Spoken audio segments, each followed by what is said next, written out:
আল্লাহ রাব্বুল আলামিন তার বান্দা যারা আল্লাহকে ভয় করে, সেই ভয় করা বান্দাগুলির মনের মধ্যে এই চিন্তা এসে যায়, আমি যেখানে থাকি না কেন আল্লাহ আমাকে দেখতেছেন, শুনতেছেন।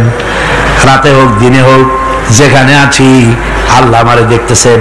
আল্লাহ পাক বলতেছেন, ওয়া হুয়া মাআহুম ইজ ইউবাইতুনা মা লা ইয়ারদা মিনাল কওলি ওয়া কানা আল্লাহু বিমা ইয়ামালুনা মুহিতা।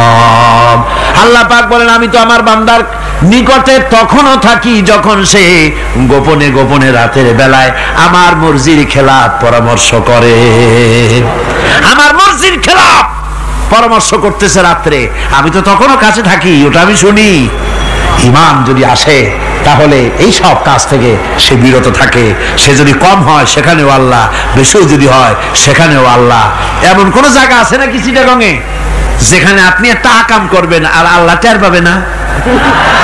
কোন আছে নাকি? আচ্ছা, চট্টগ্রামে না থাকুক, বাংলাদেশের কোন জায়গা আছে নাকি? পার্বত্য চট্টগ্রামে যত পাহাড় আছে, উঁচু নিচে জায়গা আছে, ওই জায়গায় বোধহয় আছে নাকি? সারা পৃথিবীতে আছে কোথাও? আল্লাহকে ফাঁকি দেওয়ার জায়গা কোথাও? সব স্পষ্ট। আল্লাহ কি ঘুমায় নাকি? ঘুমায়? তার কাছে দিনও যায়, রাতও তাই। সমানে তিনি দেখতে পান, শুনতে পান, সবকিছু দেখতে পান, সবকিছু শুনতে পান। তাকে ফাঁকি দেওয়ার কোনো উপায় নাই। এই জন্য ৬ষ্ঠ নম্বরের উপকার যেটা হয় সেটা হলো সমাজ উপকৃত হয় ওই মানুষ দিয়ে যার মধ্যে ঈমান আছে। হযরত ওমর রাদিয়াল্লাহু তাআলা আনহু রাতের আধারে শেষ রাত্রে ঘুরতেছিলেন, দেখেন এক বাড়িতে কথা হচ্ছে, কথাবার্তার আওয়াজ পাওয়া যায়। মনে করলেন কোন অসুখ বিসুখ নাকি। ঘরে গিয়ে কান পাচ্ছেন দেওয়ালের সাথে, শুনতে পাচ্ছেন ভিতরে বুড়ি মা তার মেয়েকে বলছে, এই মেয়ে ওঠ, উটের দুধ দোয়াই নিয়ে আসছি, এর মধ্যে পানি মিশা, তারপর সকালে বাজারে নিয়ে যা। মেয়ে বলছে, মা এই কামটা আমি পারবো না। কেন পারবি না? হযরত ওমর ফরমান জারি করেছেন, দুধে পানি মিশাতে নিষেধ করেছে, কাজে এই কাজটা আমি পারবো না। আরে বেটি, আমিরুল মুমিনিন দেখ এখন কোথায় যায়, ঘুমায় আছে। সে কি দেখতেছে নাকি যে পানি মিশাই না কি মিশাই? মেয়ে বলতেছে, মা আমিরুল মুমিনিনকে ফাঁকি দেওয়া যেতে পারে, তার পুলিশ বাহিনীকে ফাঁকি দেওয়া যেতে পারে, কিন্তু আল্লাহ রাব্বুল আলামিনের চোখকে ফাঁকি দেওয়া যাবে না।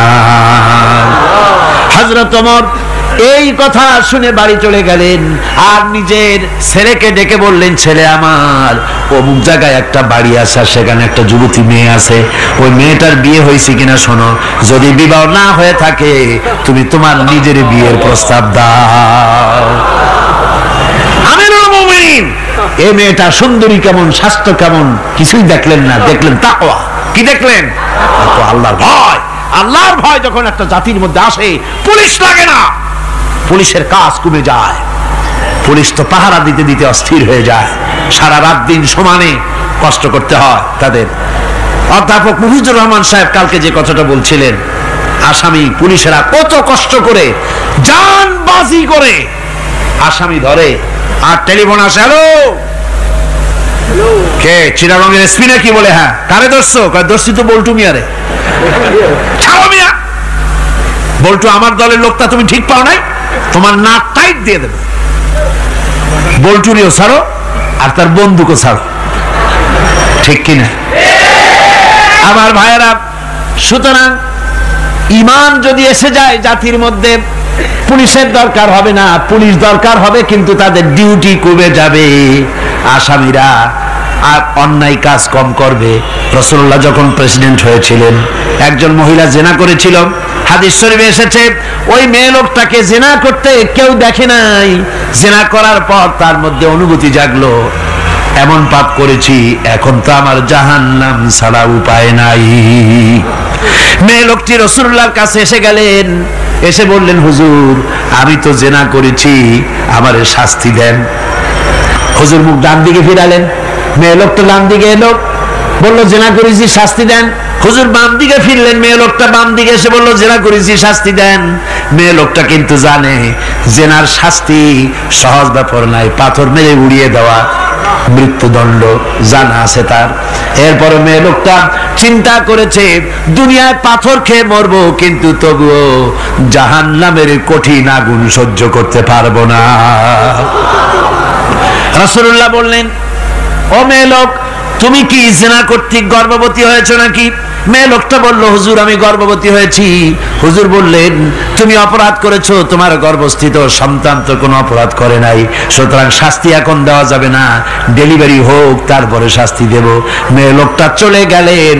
আল্লাহর নবী তার নামে কোনো কেস ফাইল করেন নাই, গোয়েন্দা বিভাগের পুলিশ লাগান নাই। ডেলিভারির পর এই মেয়ে লোক আবার এসে হাজির, পুলিশ দিয়ে আনা লাগে নাই, আবার এসে হাজির। হুজুর আমি সেই হতভাগিনী, বলছিলেন ডেলিভারির পর বিচার করবেন, এই যে বাচ্চা হয়েছে, এ বাচ্চার দায়িত্ব কাউকে দেন, আর আমারে তাড়াতাড়ি শাস্তি দেন, আমি যদি মরে যাই আমি জাহান্নামে চলতে পারবো না। হুজুর বললেন, অপরাধ তুমি করেছো, এই বাচ্চার অধিকার আছে তোমার বুকের দুধ খাবে, আমি সেই অধিকার বাচ্চাকে নষ্ট করতে পারি না, বাচ্চা দুধ ছাড়ুক তারপরে এসো।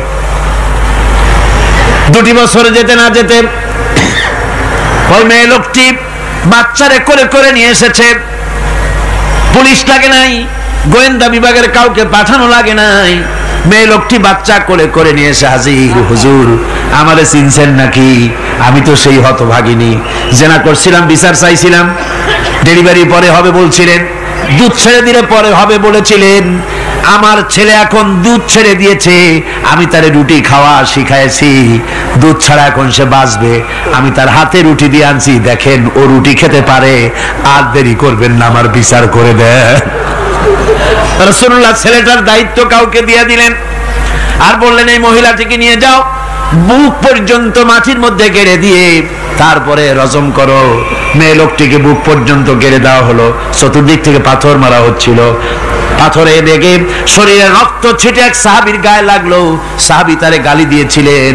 হুজুর শুনে বললেন, সাহাবী গালি দিও না, এই মেয়ে লোকের তওবা আল্লাহর কাছে এত কবুল হয়ে গেছে, যদি এই তওবাকে ভাগ করে দেওয়া হয় গোটা মদিনাবাসীর নাজাতের জন্য তা যথেষ্ট হয়ে যাবে। সুবহানাল্লাহ, পুলিশ লাগে নাই, এমন সমাজ কায়েম হয়, ঈমান বিল্লাহ, আল্লাহর প্রতি ঈমান যদি এসে যায়, জাতির যদি রক্তে রন্ধ্রে রগে রেশায় যদি ঈমান এসে যায়, তাহলে পুলিশ বিডিআর আর্মি আরামে ঘুমাবে, তাদের জন্য পরিশ্রম হবে না, কষ্ট হবে না, অপরাধ প্রবণতা কমে যাবে, মানুষের অশান্তি কমে যাবে, শান্তির বন্যা প্রবাহিত হয়ে যাবে। সুবহানাল্লাহ বিহামদিহি। এই জন্য রাসূলুল্লাহ বলেছিলেন, খায়রুল কুরুনে কারনি, সর্বশ্রেষ্ঠ যুগ কার যুগ? জোরে বলেন না, সর্বশ্রেষ্ঠ যুগ কার যুগ? রাসূলুল্লাহর যুগ। জোরে কোন কার যুগ? রাসূলুল্লাহর যুগ।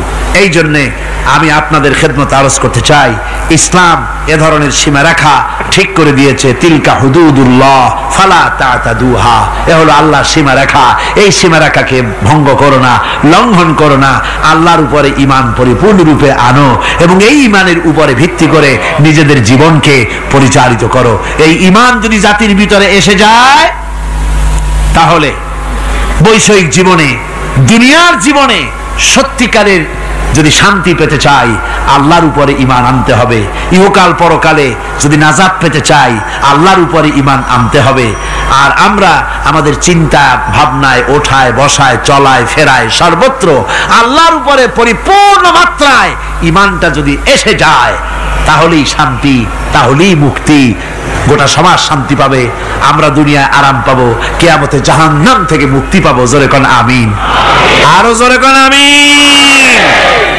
বন্ধুগণ, আল্লাহর প্রতি ঈমানের এই কথাগুলি আবারও স্মরণ করিয়ে দেই। লাইসাল বিররা আন তুওয়াল্লু ওয়ুজুহাকুম কিবালাল মাশরিকি ওয়াল মাগরিব, পূর্ব পশ্চিমে যত মাথা ঘুরাও, এটাই কোন কল্যাণের কাজ আসলে নয়। আসল কাজ আল্লাহর উপর ঈমান। আসল কাজ কি? চিল্লা এখন, আসল কাজ কি?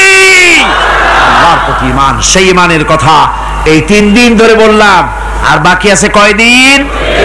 বাকি আছে কয়দিন? এই বেহেশতের বাগান আগামী 2 দিন পরে স্তব্ধ হয়ে যাবে। এখানে আর এভাবে এত লক্ষ লক্ষ টুপি, এ ধরনের মুসলমান আল্লাহু আকবরের আওয়াজ, আজানের আওয়াজ, ধ্বনিত প্রতিধ্বনিত হবে না, 1 বছরের জন্য নিস্তব্ধ হয়ে যাবে। আল্লাহ যেন বাকি 2টা দিন আমাদের সকলের আশার তৌফিক দেন। সবাই বলি আমিন। জোরে কোন আমিন। আগামী কালকের আলোচনা আরো গুরুত্বপূর্ণ, তারপরের দিন আরো গুরুত্বপূর্ণ, গোটা কোরআনই তো গুরুত্বপূর্ণ। আল্লাহ পাক এই কথাগুলি শোনার, বোঝার, আমল করার তৌফিক যেন আল্লাহ আমাদের দান করেন। জোরে বলেন আমিন।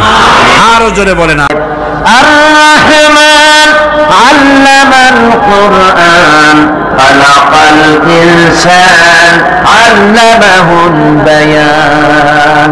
যদ্দূর পড়েন, যেখানে পড়েন অপূর্ব মিল। এরপরে এই মুসালামায়ে কাজ্জাবকে দুনিয়া থেকে বিদায় করে দেওয়া হয়েছে, জাহান্নামে পাঠিয়ে দিয়েছেন হযরতে ওয়াহশী রাদিয়াল্লাহু তাআলা আনহু, যিনি হযরতে হামজা রাদিয়াল্লাহু তাআলা আনহুকে শহীদ করেছিলেন। তিনি ইসলাম কবুল করার পর দোয়া করেছিলেন, আয় আল্লাহ, আমার এই হাত দিয়ে যে অপকর্ম আমি করেছি, ইসলামের এক শ্রেষ্ঠ ব্যক্তিকে আমি শহীদ করেছি, আমি জানি না, না জেনে এটা আমি করেছি, তুমি আমাকে তৌফিক দাও, এই হাত দিয়ে যেন ইসলামের এক নিকৃষ্ট ব্যক্তিকে আমি জাহান্নামে পাঠিয়ে দিতে পারি। আল্লাহ দোয়া কবুল করলেন। হযরত ওয়াহশী রাদিয়াল্লাহু তাআলা আনহুর নেজার ঘা খাইয়া এই মুসালামায়ে কাজ্জাব দুনিয়া থেকে বিদায় হয়ে জাহান্নামের রাস্তা ধরেছে। একটা লোক 99টা খুন করছে। কয়টা? 99টি খুন করে একজন রাহেবের কাছে গেছেন, যে বলছেন, ভাই আমি তো একটা বেকায়দার কাম করছি। বলে কি? কয় 99টা মানুষ খুন করছি, আমার কি গুনাহ মাফ হওয়ার কোনো পথ আছে? লোকটি বলছে, কি সর্বনাশ, 99টা খুন করছো, তোমার আর কোনো উপায় নেই। লোকটি বলছে, উপায় যখন নাই, তোরেও আর আস্ত রাখবো না, ওরেও শেষ করছে। আমি কি গল্প শোনাইতেছি না? হাদিস বুখারী শরীফে এসেছে, ওই লোকটাকে হত্যা করেছে। তাহলে কয়টা হলো এখন? একেবারেই পুড়ে ফেলাইছে কাম। এবার হাঁটতেছে হতাশ হয়ে, কি করলাম, 100টা খুন করে ফেলাইছি, আমার কি আর উপায় আছে? হাঁটতেছে হাঁটতেছে একজনের কাছে জিজ্ঞেস করলো, ভাই আমি তো আকাম করছি, আমি এখন তওবা করতে চাই, আমাকে কি একটা খোঁজ দিতে পারো, ভালো আলেম, বড় আলেম কোথায় আছে, আমি তার কাছে কি তওবা করতাম? লোকটি বললেন, ওই যে দেখা যায় দূরে, ওইখানে ওই গ্রামে একজন আলেম আছেন, একজন হক্কানি আলেম আছে, তার কাছে যাও। লোকটির অর্ডার করলেন। প্রতিমধ্যে আল্লাহ পাকের অর্ডার হয়ে গেল লোকটার জান কবজের জন্য। এখন লোকটার মৃত্যু হবে। 2 ধরনের ফেরেশতা এসে হাজির। গজবের ফেরেশতারা কয় যে 100টা খুন করছে, ওর জান আমরা কবজ করব। রহমতের ফেরেশতারা বলছে, এই লোকটা তওবার জন্য পেরেশান হয়ে দৌড়াচ্ছে, ওর জান আমরা কবজ করব। 2 দলে ঝগড়া বেঁধে গেল। আল্লাহর নবী বলেন, ফেরেশতারা যখন ফয়সালা চাইলেন, আল্লাহ রাব্বুল আলামিন ফয়সালা দিয়ে দিলেন। জমিন মাপক, যে দিক থেকে এসেছে সেই দিক বেশি না, জালেমের কাছে তওবা করতে যাচ্ছে সেই দিকে বেশি। কোনটা বেশি? যেটা বেশি হবে তার উপরে ফয়সালা হবে। যদি পেছনে জায়গা বেশি থাকে, সামনে জায়গা যদি কম হয়, তাহলে রহমতের ফেরেশতারা জান কবজ করবে। আর যদি সামনে জায়গা বেশি হয়, পিছনে যদি কম হয়, তাহলে গজবের ফেরেশতারা করবে। মাপা হলো, ফেরেশতারা জমিন মাপলেন, জমিন মেপে দেখতে পেলেন ওই আলেমের বাড়ি, যার বাড়ি তওবা করতে যেতে ছিল, তার বাড়ির দিকে 1 বিঘা জায়গা, মধ্যভাগ থেকে 1 বিঘাতের মতো কি 1 হাতের মতো বেশি এসে গেছে। আল্লাহ রাব্বুল আলামিন মাপার পরে অর্ডার করে দিলেন, 1 বিঘা বা বেশি জায়গা যখন এসে গেছে তওবা করার জন্য, আমি তার গুনাহ মাফ করে দিয়েছি, রহমতের ফেরেশতা তার জান কবজ করবে। আমার বন্ধুগণ, আল্লাহ রহমান রহিম। মানুষের জন্য গুনাহ করা স্বাভাবিক। যত গুনাহ আমরা করেছি জীবনে, আল্লাহর কাছে মাফ চাইতেছি, আল্লাহ দয়া করে আমাদেরকে মাফ করে দাও। জোরে কোন আমিন। আরো জোরে বলেন আমিন। এই আশা আল্লাহ রাব্বুল আলামিনের কাছে থাকতে হবে। আল্লাহ পাক দূরে না। আল্লাহ কি অনেক দূরে? না। وَإِذَا سَأَلَكَ عِبَادِي عَنِّي فَإِنِّي قَرِيبٌ। আল্লাহ রাব্বুল আলামিন বলেন, ও আমার হাবিব, আমার ব্যাপারে যখন বান্দারা প্রশ্ন করে, আমি বান্দার একেবারেই নিকটবর্তী। জোরে কোন সুবহানাল্লাহ।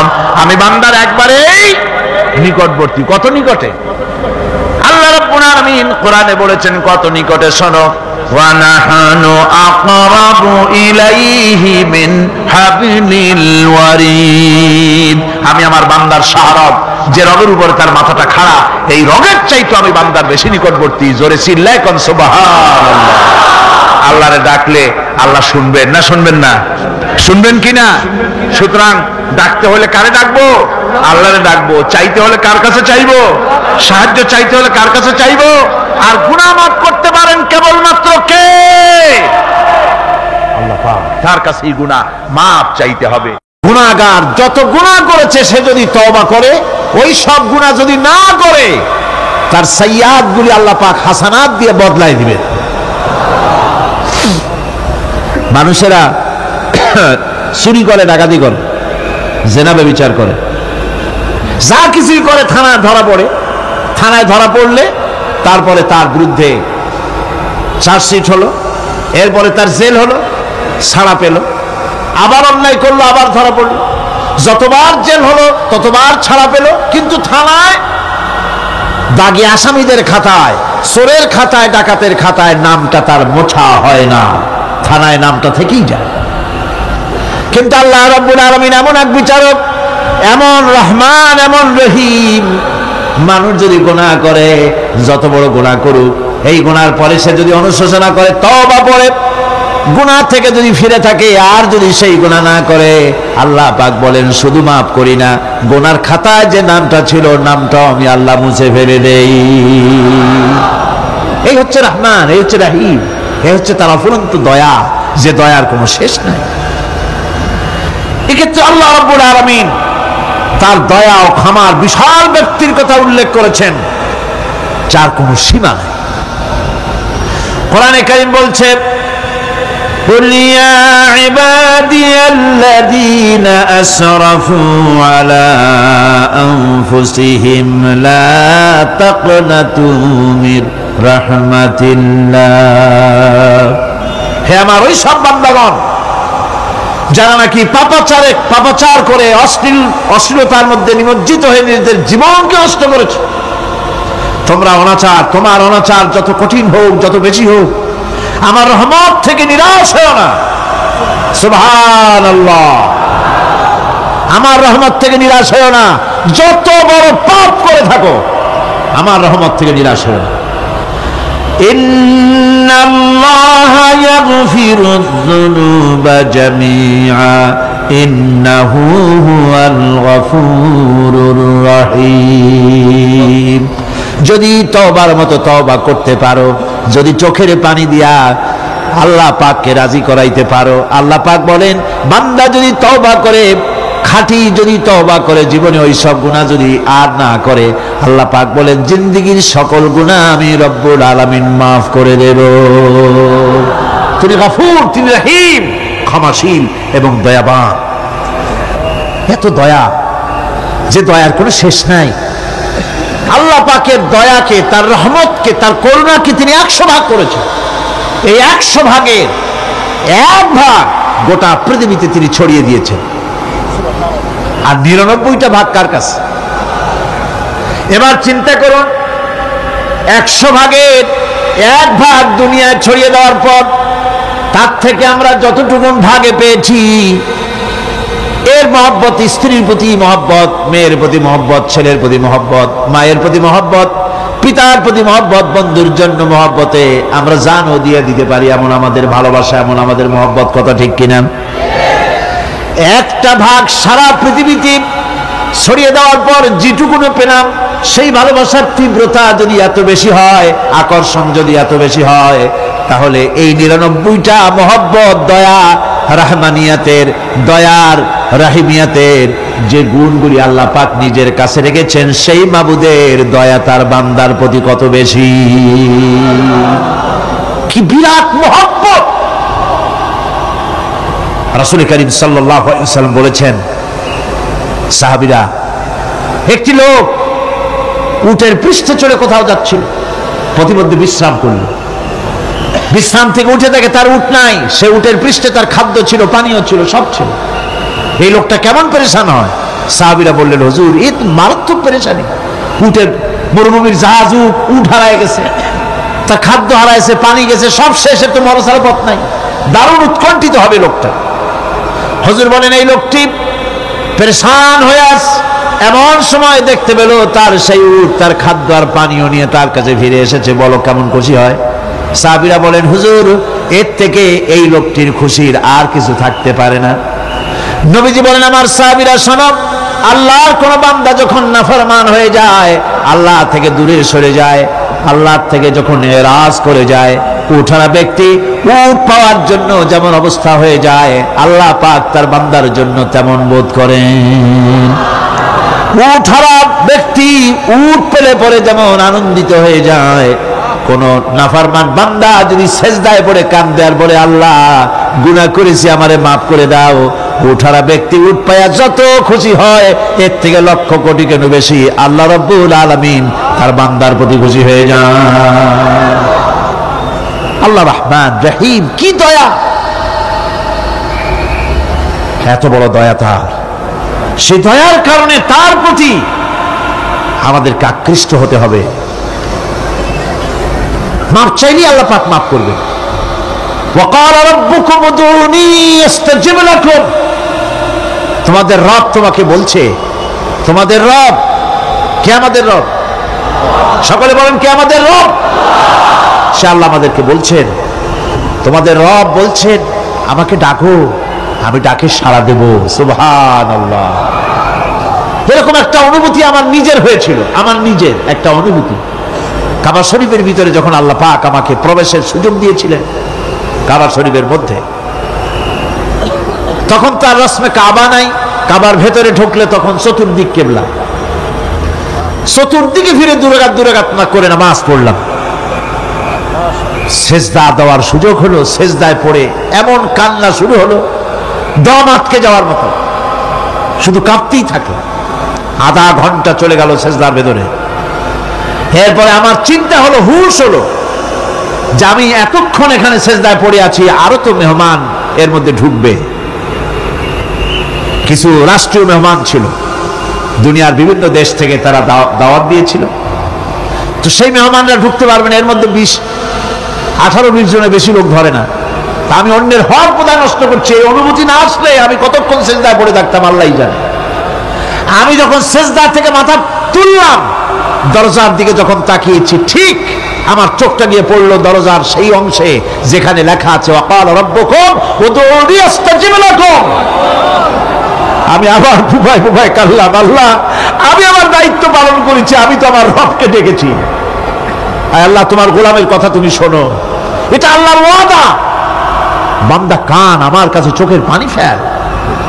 রাসূল করিম সাল্লাল্লাহু আলাইহি ওয়াসাল্লাম বলেছেন, আল্লাহ পাকের দরবারে দুইটা ফোঁটা বেশি কবুল, বেশি মঞ্জুর, বেশি প্রিয়। একটি হচ্ছে জিহাদের ময়দানে যে রক্ত ফোঁটা পড়ে সেই রক্ত ফোঁটা, আর একটি হচ্ছে আল্লাহর ভয়তে চোখ থেকে যে পানি ফোঁটা পড়ে, এটি আল্লাহর কাছে দারুণ প্রিয়। গুনার কারণে কলবের ভিতরে কলব জং আলুদা হয়ে গিয়েছে, গুনার কারণে কলব তো নষ্ট হয়ে গিয়েছে, জং পড়ে গেছে। জং বোঝেন না? বোঝেন না? হ্যাঁ, মরিচা। মরিচা জং হচ্ছে মরিচা, লোহায় মরিচা পড়ে। গুনাহ করতে করতে কলবের মধ্যে মরিচা পড়ে যায়। এই মরিচা উঠাইতে চান? মরিচা যদি ওঠে, কোরআন শুনবেন মজা লাগবে, গান শুনলে গা জ্বলে উঠবে, ওয়াজ শুনবেন, হাদিস শুনবেন, ভালো লাগবে, অন্য আজে বাজে কথা পছন্দ হবে না। এই কলবের জং যদি উঠে যায়, কোরআন তেলাওয়াত করবেন মজা লাগবে, জিকির করবেন মজা লাগবে, নামাজ পড়বেন মজা লাগবে, আল্লাহ পাকের দরবারে হাত তুলবেন তো চোখ থেকে দরদর করে পানি বেরোতে থাকবে। চোখে পানি আসে না, কারণ কলব তো জঙ্গালুদা হয়ে গিয়েছে, এটা মরিচা পড়ে গিয়েছে। আমি জিজ্ঞেস করতে চাই, কলবের এই জং, এই মরিচা কি আপনারা উঠাতে চান? সেই মরিচা যদি তুলতে চান, তাহলে চোখের পানি ছাড়া আর কিছুই নাই, আল্লাহ পাকের জিকির করতে হবে। আল্লাহ পাকের জিকির হচ্ছে জং উঠিয়ে দেওয়ার জন্য সবচাইতে বড় হাতিয়ার। আর চোখের পানিতে এই জংগুলি ধুয়ে মুছে আল্লাহ পাক সাফ করে দিবেন। কাঁদতে শিখুন, আল্লাহ পাকের দরবারে চোখের পানি ফেলতে চেষ্টা করুন। কিয়ামতের দিন আল্লাহ পাক যদি রহিম না হন, বাঁচার কোনো উপায় নাই। বাঁচার উপায় আছে? উপায় নাই। আল্লাহ যদি হিসাবের জন্য ধরেন কিয়ামতের দিন কাউকে, হিসাবের জন্য যদি ধরেন, তাহলে জাহান্নাম ছাড়া পথ নাই। এই জন্যে আল্লাহুম্মা হাসিবনি হিসাবান ইয়াসীরা, এই দোয়া পড়তে হবে। আমরা যখন বললাম আর রহমানির রহিম, বলেন সবাই আর রহমানির রহিম।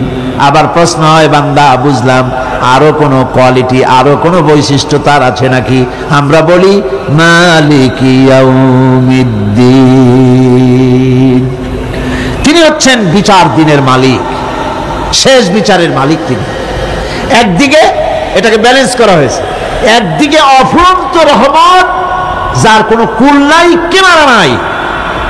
এখন আদল দরকার, এখন কি দরকার? আদল, ইনসাফ দরকার। আল্লাহ পাক একদিকে অফুরন্ত রহমত আর নিয়ামত দিয়ে পৃথিবীকে ছেড়ে রেখেছেন, অপর দিকে বলেছেন আমি হচ্ছি বিচার দিনের মালিক, সেদিন আমি বিচার করব। সেই বিচারের ভিতরে কোনো পক্ষপাতিত্ব থাকবে না, হবে না। সেখানে তিনি হবেন হাকামুল হাকিমিন, ওইটা হবে সুপ্রিম কোর্টের সুপ্রিম কোর্ট। সেই পরকালে, সেই কিয়ামতের মাঠে আপনাকে আমাকে সকলকে উপস্থিত হতে হবে, নাকি হবে না? সবাইকে উঠতে হবে। এই দিন শব্দটি কোরআনে কারিমে বহু জায়গায় বলা হয়েছে এবং বিভিন্ন অর্থে ব্যবহার করা হয়েছে। যেমন দিন শব্দের অর্থ প্রভাব, প্রতিপত্তি, আধিপত্য, ইতাআত, বন্দিগি, দাসত্ব, আনুগত্য, নীতি, পথ, পন্থা, হিসাব, ফায়সালা, প্রতিদান, প্রতিফল, এরকম অনেক অর্থ, অনেক অর্থে দিন শব্দ কোরআনে কারিমের মধ্যে ব্যবহৃত হয়েছে। কিন্তু এখানে মালিক ইয়াউমিদ্দিন, এই দিন এখানে ব্যবহার করা হয়েছে প্রতিফল অর্থে। প্রতিফলের দিন, যেদিন প্রতিফল দেওয়া হবে, তিনি হচ্ছেন সেই দিবসের অধিপতি, সেই দিবসের মালিক। সূরা ইনফিতারে আল্লাহ পাক বলছেন ওয়ামা আদরাকা মা ইয়াউমুদ্দিন সুম্মা মা আদরাকা মা ইয়াউমুদ্দিন, বিচারের দিনটি কি তা তোমাকে কে জানালো? আবার জিজ্ঞেস করছি, তোমাকে কে জানালো বিচারের দিনটা কি?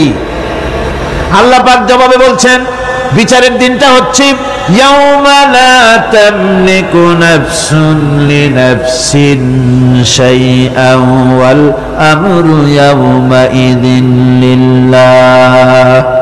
বিচারের দিন হচ্ছে এমন দিন যেদিন কেউ নিজেকে রক্ষা করতে পারবে না, কারো থেকে কেউ নিজেকে রক্ষা করতে পারবে না, নিজেকে কেউ নিজের জন্য কাউকে সাহায্যকারী পাবে না। সমগ্র ব্যাপারটি নিরঙ্কুশ ভাবে আল্লাহ রাব্বুল আলামিনের হাতে থাকবে। সেই দিনটার নাম কিয়ামত, সেটার নাম পরকাল, সেটার নাম হচ্ছে বিচারের দিন। যেদিন কর্তৃত্ব হবে কেবলমাত্র কার? আল্লাহ পাকের। সেই দিনটা হচ্ছে কর্মফল পাওয়ার দিন। লাহা মা কাসাবাত ওয়া আলাইহা মাকতাসাবাত, প্রত্যেক মানুষই সেই উপার্জন অনুসারে সেখানে ফল পাবে। যেমন কর্ম তেমন ফল পাবে, ব্যক্তি হিসাবে পাবে, দল হিসাবে পাবে। তিলকা উম্মাতুন ক্বাদ খালাত লাহা মা কাসাবাত ওয়া লাকুম মা কাসাবতুম ওয়া লা তুসআলুনা আম্মা ইয়ামালুন। প্রত্যেক মানুষই তার উপার্জন অনুসারী ফল পাবে।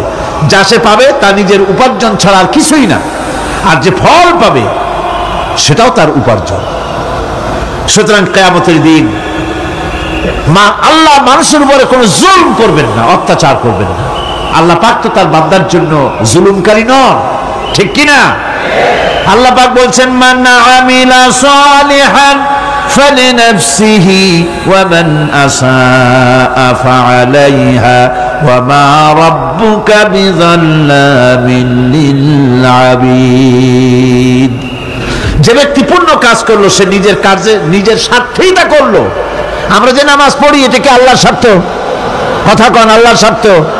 সারা পৃথিবীর সমস্ত মানুষ যদি আল্লাহর সেজদা দেয়, আল্লাহর ক্ষমতা আরো কিছুকালের জন্য বাড়বে নাকি? সমস্ত মানুষ যদি আল্লাহকে অস্বীকার করে, বিদ্রোহী ঘোষণা করে, বিদ্রোহ ঘোষণা করে, তাতে কি আল্লাহর ক্ষমতা শেষ হয়ে যাবে? নাউযুবিল্লাহি মিন যালিক। যেমন ছিলেন তেমনই থাকবেন। সুতরাং আমরা যা করি, আমরা নামাজ পড়ি নিজেদের জন্য, আল্লাহকে খুশি করার জন্য, কিন্তু কল্যাণটা আমার। কল্যাণটা কার? আমার। রোজা, হজ, যাকাত, তেলাওয়াত যা করি সব আল্লাহকে খুশি করার জন্য, কিন্তু স্বার্থ পুরাটাই আমার কল্যাণের জন্যই আমি করি। এবং আল্লাহ হচ্ছেন তিনি তোমাদের রব। ওমা রব্বুকা বিযাল্লামিল লিল আবিদ, তোমাদের রব হচ্ছেন তিনি যিনি বান্দাদের উপরে কখনো অত্যাচার করেন না, জুলম করেন না, মেহেরবানি দিয়ে যিনি ছেয়ে রাখেন, তিনি হচ্ছেন আল্লাহ পাক। সুতরাং সেই কিয়ামতের মাঠে আল্লাহ পাকের দরবারে আমাদের সকলকেই উঠতে হবে, আল্লাহ পাকের দরবারে আমাদের সামনে আল্লাহ পাকের সামনে দাঁড়াতে হবে। সেদিন আমাদেরকে কেউ বাঁচাতে পারবে না। সেদিন আল্লাহ পাক এর দরবারে যেন আমরা আসামি না হই, সেজন্য এই পৃথিবীতে কোরআন অনুযায়ী আমাদের জীবন গড়তে হবে, সুন্নাহ অনুযায়ী জীবন গড়তে হবে, তাহলে পরকালে আল্লাহ পাকের কাছে নাজাত পাওয়া যাবে। বড় কঠিন জায়গা, বড়ই কঠিন জায়গা। আপনি ইউরোপে যান, আমেরিকায় যান, যেখানেই যান না কেন, বিদেশে গেলে সেখানে বন্ধু বান্ধব আছে, ফরেন কারেন্সি সংগ্রহ করে যেতে হয়। আর যদি বন্ধু বান্ধব না থাকে তাহলে ফরেন কারেন্সি তো সংগ্রহ করে নিয়ে যাবেনি, সেটা দিয়ে আপনার উপকার হবে।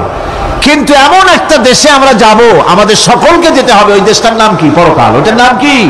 পরকাল। ওই পরকালে আমরা যে উঠবো, সেখানে কোনো আত্মীয় স্বজন মিলবে না। আল ইয়াউমা লা ইয়ানফাউ মালু ওয়ালা বানুন, ধন, সন্তান, সন্ততি, সম্পদ কোনো কাজে লাগবে না কিয়ামতের মাঠে। সেদিন আমাদের উঠতে হবে খালি হাতে, সেখানে উঠতে হবে। কোনো ফরেন কারেন্সি দিয়ে কাজ হবে না, বন্ধু বান্ধব মিলবে না, কারেন্সিও মিলবে না।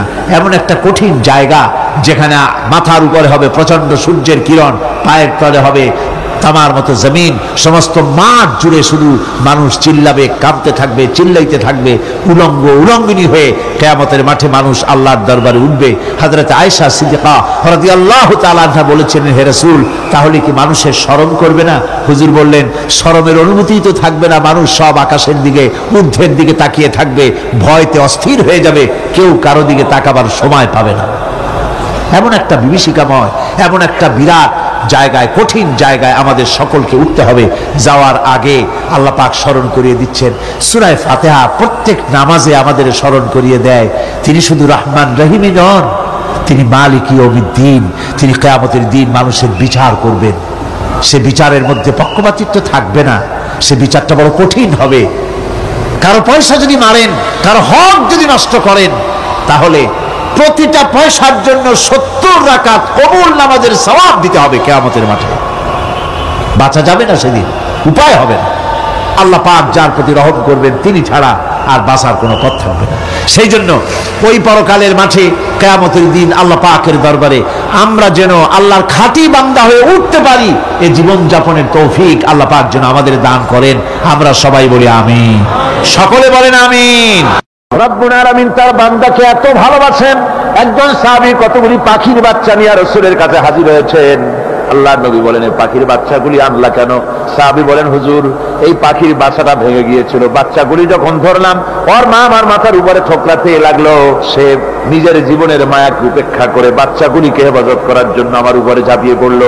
আমি নিয়ে এসেছি এখানে, এই দেখুন ঘরের মধ্যে ঢুকেছে, এখানে ওই পাখিটা এসেছে। আমি রাসূলকে দেখাতে এলাম প্রাণী জগতে মায়ের সন্তানের প্রতি কত মায়া, সেটা দেখাতে এলাম। আল্লাহর নবী বলেন, ও সাহাবী, প্রাণী জগতে সন্তানের প্রতি মায়ের কতটুকু মহব্বত তুমি তাই আমাকে দেখাতে এসেছো। শোনো, এই প্রাণী জগতে সন্তানের প্রতি মায়ের যত মহব্বত, তার চাইতে লক্ষ কোটি গুণে বেশি মহব্বত বান্দার প্রতি আল্লাহ রব্বুল আলামিনের। মহব্বতকে, করুণাকে, রহমতকে, ভালোবাসাকে 100 ভাগ করা হয়েছে। 100 ভাগ করে 99 ভাগ আল্লাহ নিজের কাছে রেখেছেন, আর একটা ভাগ তামাম পৃথিবীর প্রাণী জগতে আল্লাহ ছড়াই দিয়েছেন। একটা ভাগ দিয়েছেন সারা দুনিয়ায় প্রাণী জগৎ। সেই একটা ভাগে এই শত সহস্র কোটি প্রাণীর মধ্যে যেটুকুন আমরা পাইছি, এতটুকুন মহব্বতে সন্তানের জন্য কলিজায়, সন্তানের কোনো অকল্যাণ হলে কলিজায় পানি থাকে না, সন্তানের কোনো অসুবিধা হলে বা মা বাপের কষ্ট হলে বা কারো কোনো কষ্ট হলে আমরা এই ধরনের আমাদের অবস্থা সৃষ্টি হয়ে যায়। এক ভাগ তামাম পৃথিবীর সমস্ত প্রাণী জগতে ছড়ায় দেওয়ার পর আমাদের অবস্থা যদি এই হয়, তাহলে 99 ভাগ রহমত যার কাছে, বান্দার প্রতি তার মহব্বত কতখানি। فإن مع العسر يسرا إن مع العسر يسرا আল্লাহ পাক বলেন জেনে রাখো দুঃখ এবং কষ্টের সাথে রয়েছে সুযোগ আর সুবিধা, আর অসচ্ছলতার সাথে রয়েছে উদার সচ্ছলতা। জোরে কোন সুবহানাল্লাহ। কাজে ভয় পাওয়ার কারণ নাই, হতাশ হওয়ার কারণ নাই, মন আশায় বুক বেঁধে রাখো। গুনাহ করেছ, হতাশ হও না। যুবকদের গুনাহ করা স্বাভাবিক। ইউনিভার্সিটির ছাত্র, কলেজের ছাত্র, প্রফেসর, শিক্ষক, অফিসার ঘুষ খেয়েছেন, জিনা করা হয়েছে, মদ খাওয়া হয়েছে, মিথ্যা কথা বলা হয়েছে, যাই কিছু করেন না কেন ভয় পাওয়ার কারণ নাই, নিরাশ হওয়ার কোনো দরকার নাই।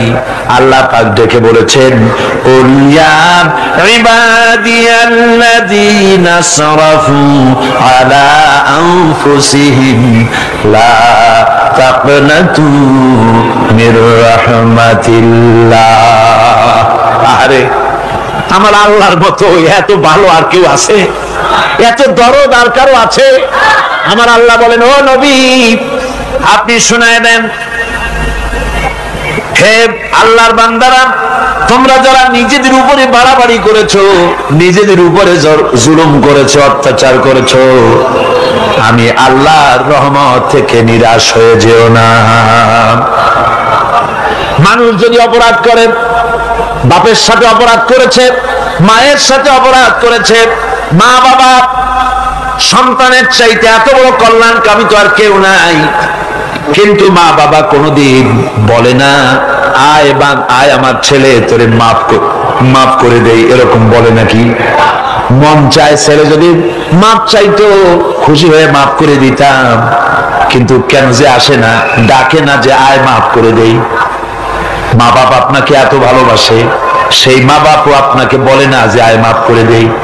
আমার আল্লাহ হচ্ছেন এমন আল্লাহ, আল্লাহ রাব্বুল আলামিন ডাকেন, এ বান্দা খুন করেছিস ফিরে আয়, জিনা করেছিস ফিরে আয়, হত্যা করেছিস ফিরে আয়, চুরি করেছিস ফিরে আয়, কুফরি করেছিস ফিরে আয়, সুদ খেয়েছিস, ঘুষ খেয়েছিস, মদ খেয়েছিস ফিরে আয়, এসে আমার দরবারে চোখের পানি ফেল, আমার দরবারে কাঁদাকাটি কর।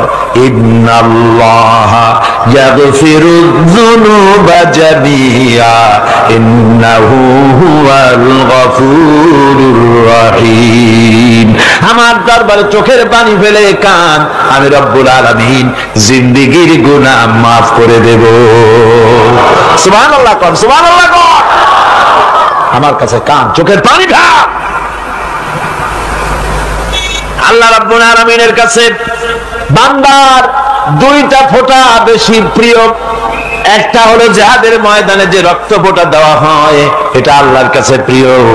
আর আল্লাহর ভয়তে গুনার জন্য লজ্জা করে, অনুশোচনা করে বান্দা যখন চোখের পানি ছেড়ে দেয়, আল্লাহর কাছে এটা অত্যন্ত প্রিয়। নবীজি বলেছেন, বান্দা যখন গুনার ভয়তে, আল্লাহর ভয়তে, জাহান্নামের ভয়তে অনুশোচনা করে যখন চোখ দিয়া পানি ছেড়ে দেয়, ওই চোখের পানি নাকের অর্ধেক আসতে না আসতে আল্লাহ রাব্বুল আলামিন বান্দারে মাফ করে দেয়। আল্লাহ বরদাস্ত করতে পারেন না যে বান্দা কান্দু। আমার ভাইরা, আল্লাহ রহমত, এই পৃথিবীতে আল্লাহর রহমতকে 100 ভাগ করা হয়েছে। আল্লাহ রহমতের কত ভাগ? এই 100 ভাগের 1 ভাগ সারা পৃথিবীতে ছড়াই দেওয়া হয়েছে। আর 99 ভাগ কার কাছে? আল্লাহর কাছে। একটা ভাগ দুনিয়া ছড়ানো হয়েছে আদম আলাইহিস সালাম থেকে নিয়ে এই পর্যন্ত, এখান থেকে নিয়ে কিয়ামত পর্যন্ত পৃথিবীতে যত মানুষ আসবে, যত প্রাণী আসবে, তাদের মধ্যে প্রাণী জগতে গাবি তার বাছুরকে ভালোবাসে ঠিক কিনা, হাতি তার বাচ্চাকে ভালোবাসে ঠিক কিনা, মুরগি তার বাচ্চাকে ভালোবাসে কিনা, প্রত্যেক মাই তার সন্তানকে ভালোবাসে মানুষের মতো। এই ভালোবাসা, স্নেহ, এই মমতা, এই করুণা, এই মহব্বত একটা ভাগ দুনিয়ায় দেওয়ার পর আপনি আর আমি যতটুকুন ভাগে পেয়েছি সেই মহব্বতে, স্ত্রীর মহব্বতে অস্থির, মায়ের মহব্বতে অস্থির, সন্তানের মহব্বতে অস্থির। এখন চিন্তা করেন, একটা ভাগ সারা পৃথিবীতে বিতরণ করার পর যেটুক পেয়েছি তাতে যদি এত মহব্বত হয়, তাহলে এর 99 ভাগ মহব্বত যে আল্লাহর কাছে জমা আছে, এই বান্দার জন্য তার কত মহব্বত, এই বান্দার জন্য কত করুণতা, কত মহব্বত, কত দয়াতা। এজন্য আল্লাহ রাব্বুল আলামিন বলেছেন, নাব্বি ইবাদি আন্নী আনাল গফুরুর রহিম। আমার নবী সুসংবাদ দিয়ে দাও, বান্দাদেরকে শোনায় দাও যে আমি আল্লাহ তাআলা ক্ষমাশীল আর দয়াবান। হুজুর কাঁদতেছিলেন, হযরত ওমর রাদিয়াল্লাহু তাআলা আনহু এসে দেখেন হুজুর একা কাঁদতেছে। হুজুর জিজ্ঞেস করছেন, হযরত ওমর জিজ্ঞেস করলেন, হুজুর আপনি কাঁদেন কেন একা একা?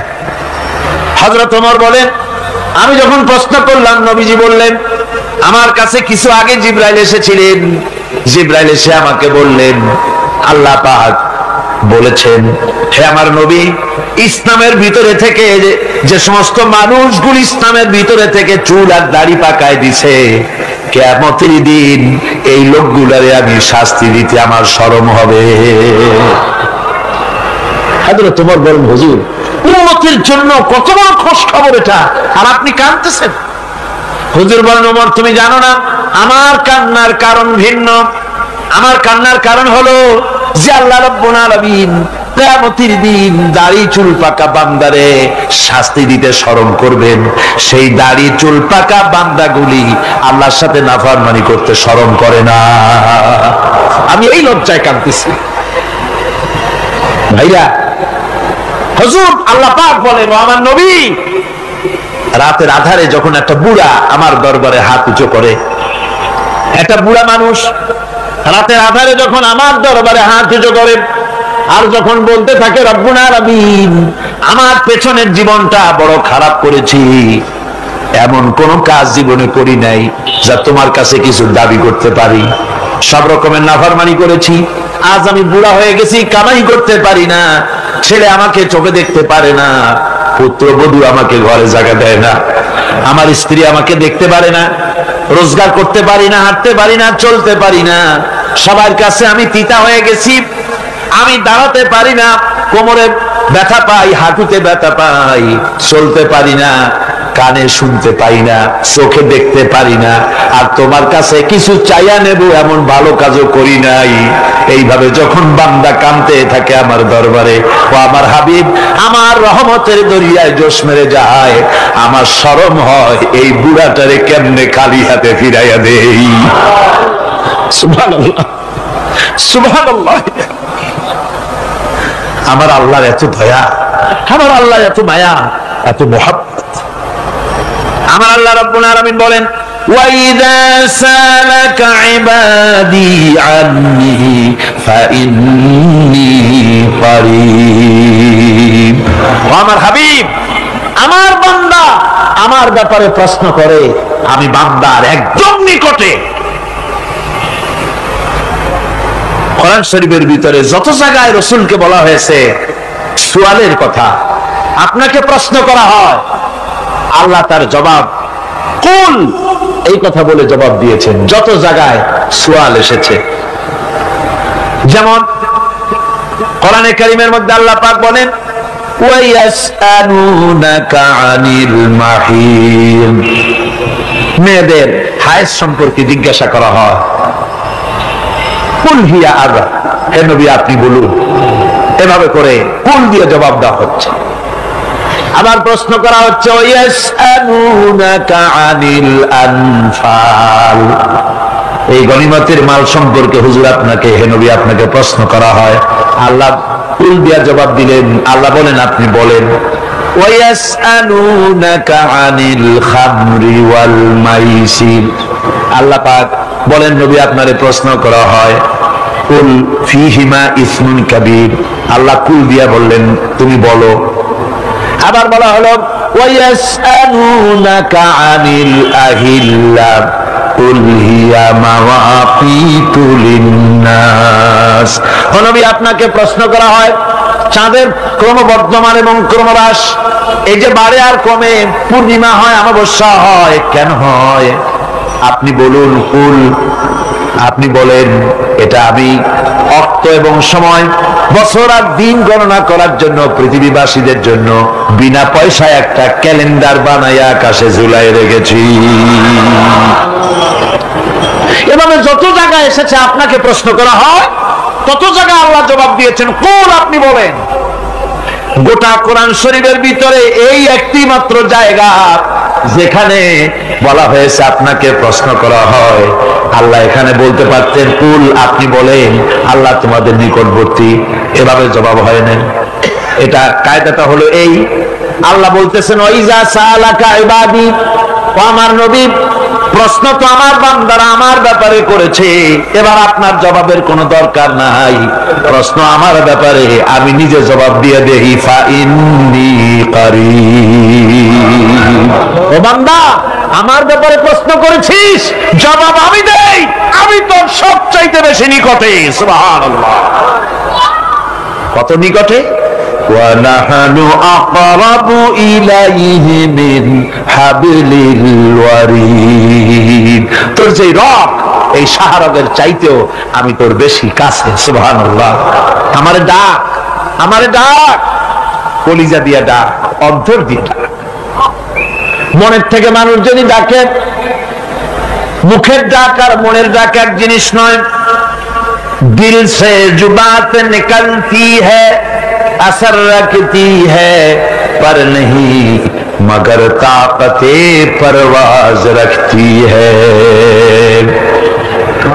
দিল থেকে যে কথা বেরোয় তা প্রভাব বিস্তার করে, ডানা নাই কিন্তু ওড়ার ক্ষমতা রাখে।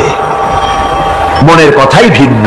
মন থেকে, দিল থেকে, কলিজা থেকে, অন্তরের গভীর কন্দর থেকে মুহাব্বতের সাথে কেউ যদি একবার বলে আল্লাহ, বলেন আল্লাহ, আল্লাহ, আল্লাহ, আল্লাহ রাব্বুল আলামিন বলেন, অন্তরের অন্তঃস্থল থেকে একটি বার যদি বান্দা বলেন আল্লাহ, আল্লাহ বলেন 70 বার সাড়া দিয়া জিজ্ঞেস করি, বান্দা কি চাও, আমি তোমার কাছে আছি। সুবহানাল্লাহ, আমি তোর একদম কাছে, কি চাস বল, বল আমার কাছে। এমন দয়াবান, এমন মেহেরবান, এমন আল্লাহ আমাদের। সে আল্লাহ রাব্বুল আলামিন, তিনি বলছেন وقال ربكم ادعوني استجب لكم। তোমাদের রব বলেছেন আমারে ডাকো, আমি আল্লাহ ডাকের সাড়া দিয়া দেব। সুবহানাল্লাহ। কারে ডাকতে হবে? কারে ডাকতে হবে? এই বিশাল জনসমুদ্র একদিকে চিল্লা কোন কারে ডাকতে হবে? কোন পীর সাহেবকে নয়, আল্লাহর কসম কোন খাজা বাবাকে নয়, ডাকতে হবে কারে? চিল্লা এখন কারে? ওয়াকালা রাব্বুকুম উদউনি, তোমার রব তোমাকে বলতেছে আমারে ডাকো, আস্তাজিব লাকুম, আমারে ডাকবে আমি সাড়া দিয়ে দেব। সুবহানাল্লাহ। আল্লাহকে ডাকেন, কি চাই আপনার বলেন, কি চাই? আল্লাহর কাছে চান, আল্লাহ দিয়ে দিবে। দেওয়ার জায়গা আল্লাহর কাছে চাইবেন, আল্লাহ দিবেন। দেওয়ার জায়গা, চাওয়ার জায়গা হলো সেজদায় পড়ে যাবেন। আমার ভাইয়েরা, জায়গাটা চিনাই দিলাম। মাজারে যাওয়া লাগবে না, কবরে যাওয়া লাগবে না।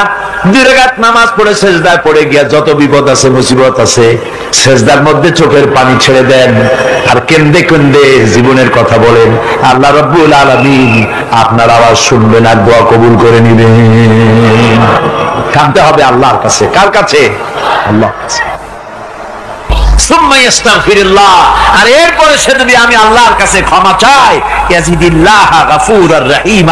সে আমি আল্লাহকে গফুর এবং রহিম হিসাবে পাবে। সুবহানাল্লাহ।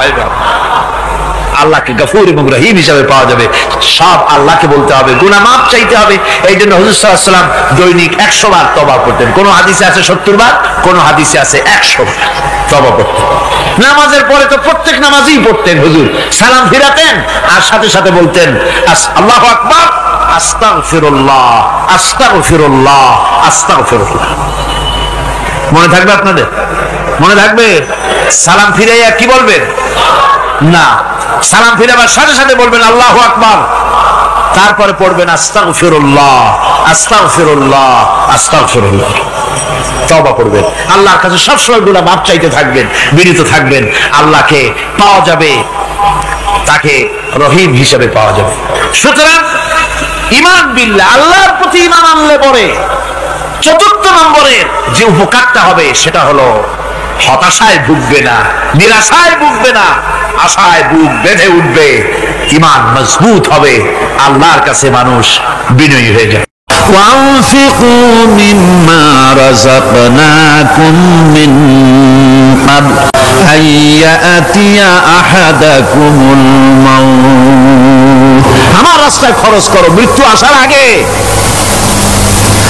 فيقول رب لولا أخرتني إلى أجل قريب।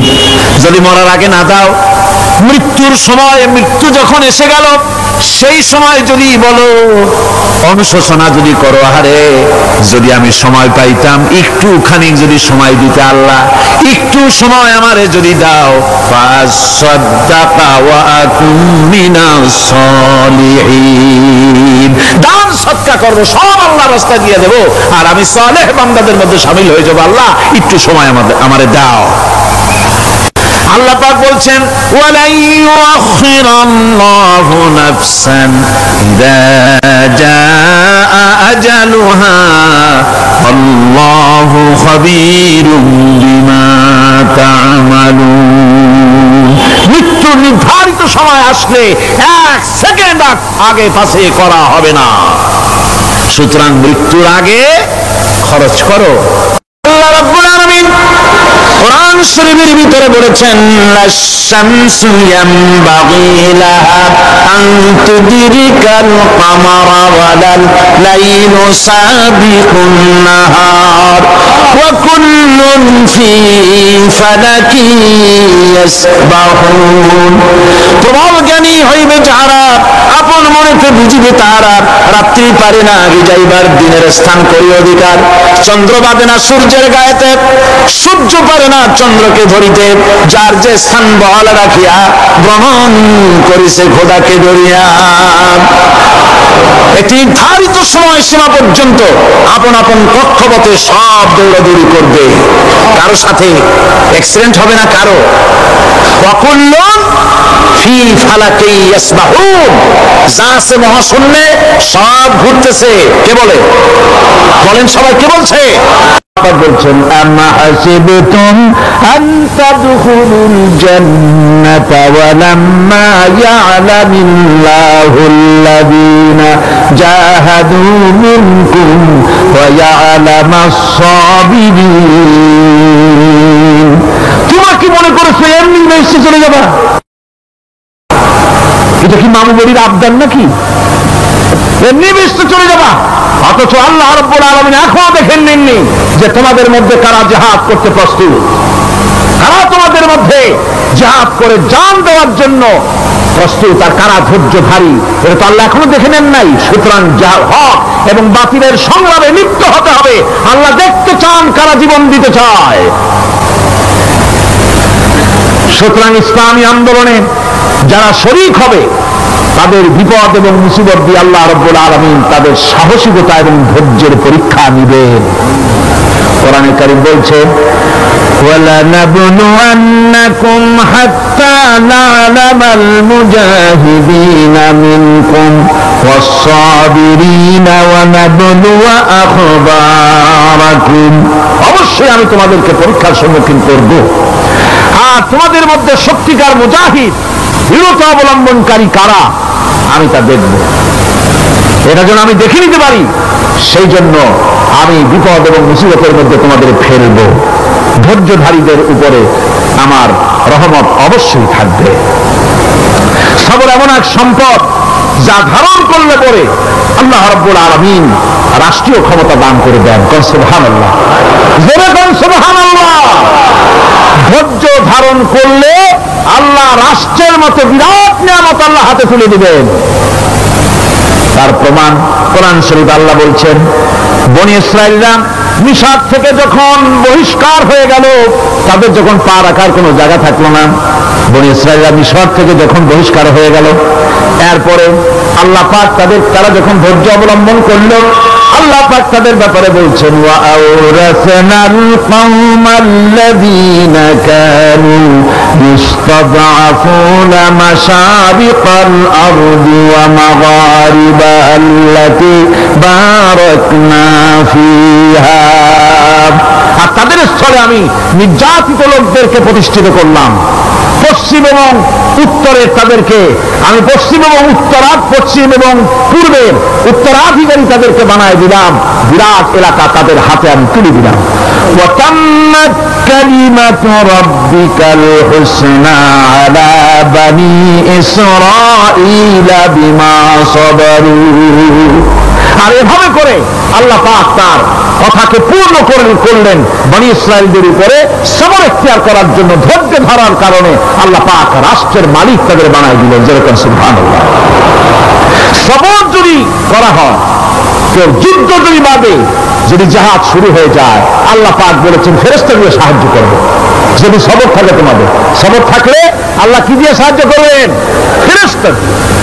কোরআনে কারীম বলছি, বালা ইন তাসবিরু ওয়া তাত্তাকু ওয়া ইয়াতুকুম মিন ফাওরিহিম হাদা ইউমদিদকুম রাব্বুকুম বিখামসাতি আলাফিন মিনাল মালাইকাতি মুসাউমিন। হ্যাঁ, তোমরা যদি ধৈর্য অবলম্বন করো আর আল্লাহকে ভয় করে চলো, তাহলে এক্ষুনি আল্লাহ রাব্বুল আলামিন তোমাদের জন্য কাতারে কাতারে শৃঙ্খলাবদ্ধ ৫,০০০ ফেরেশতা দিয়ে তোমাদেরকে সাহায্য করবেন। সুবহানাল্লাহ। তোমাদেরকে ফেরেশতা দিয়ে সাহায্য করা হবে। তোমরা যদি সবর ইখতিয়ার করো, তাহলে সংখ্যা যদি কম হয়, বেশি সংখ্যার উপরে জয়ী করে দেব। ইয়াকুম মিনকুম ২০ সাবিরুনা ইয়াগলিবু মিআতাইন।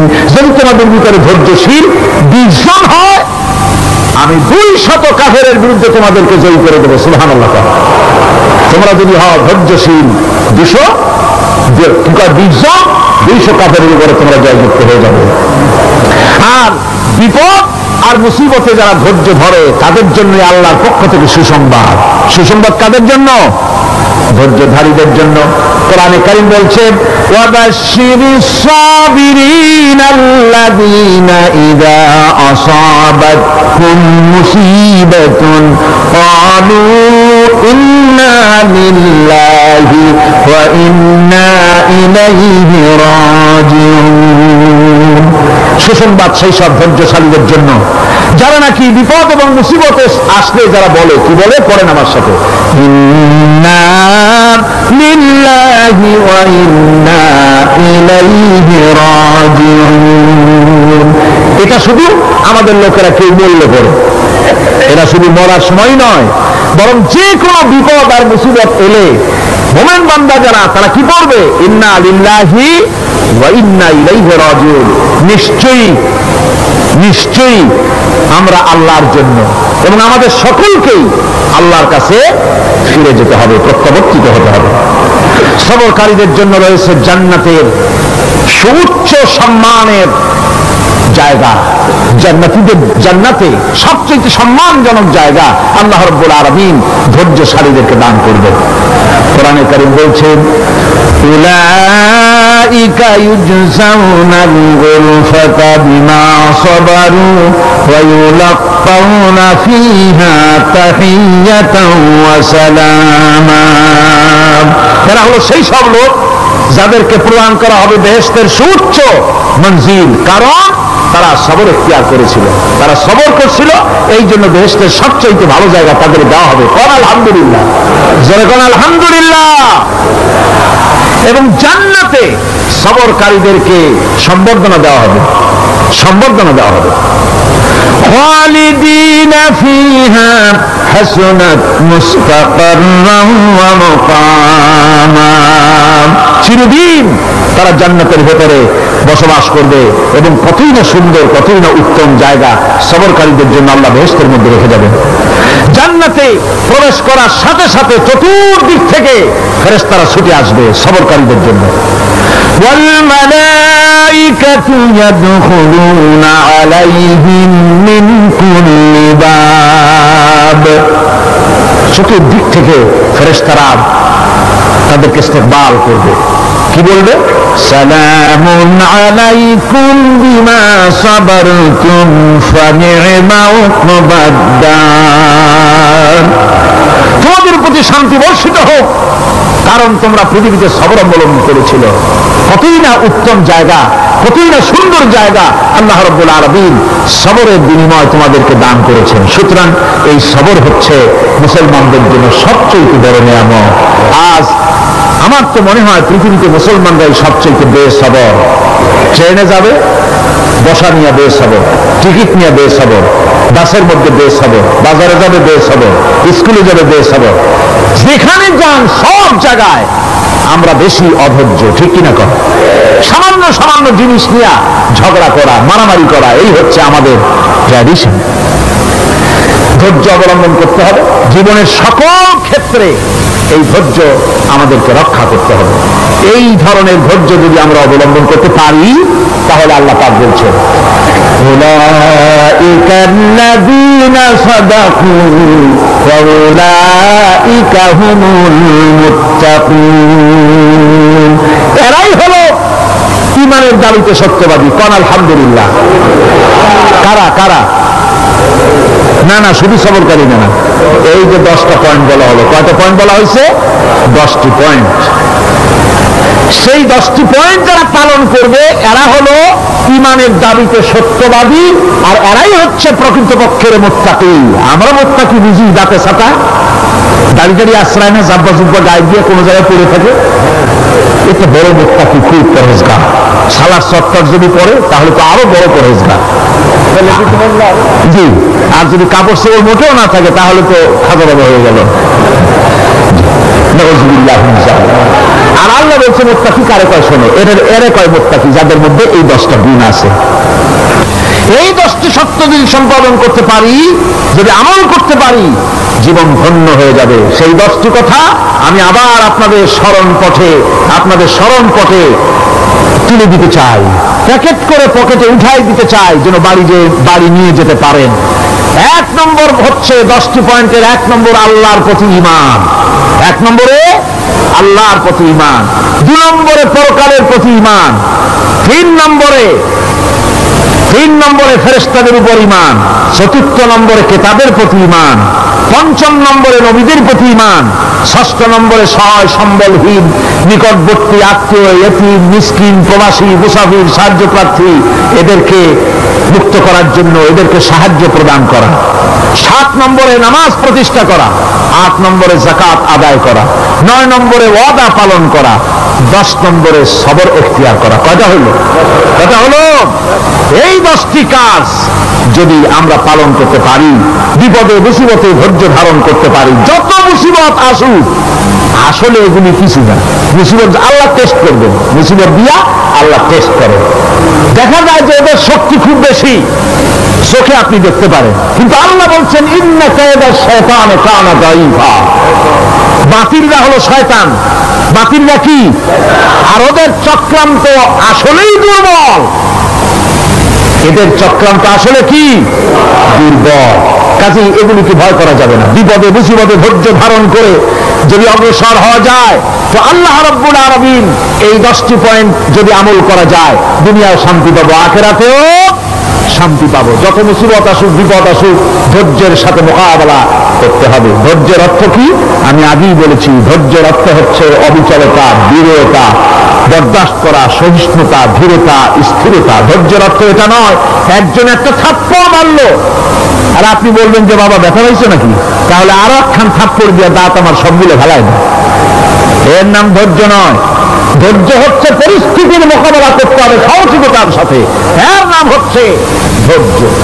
ওই যে আমি একটা দৃষ্টান্ত দিয়ে থাকি, এক সাপ একবার মুরিদ হয়েছিল এক পীর সাহেবের কাছে। পীর বলছিলেন যে না, আমি তো এইসব সাপ কাপ মুরিদ বানাই না। না হুজুর, আমার বানান।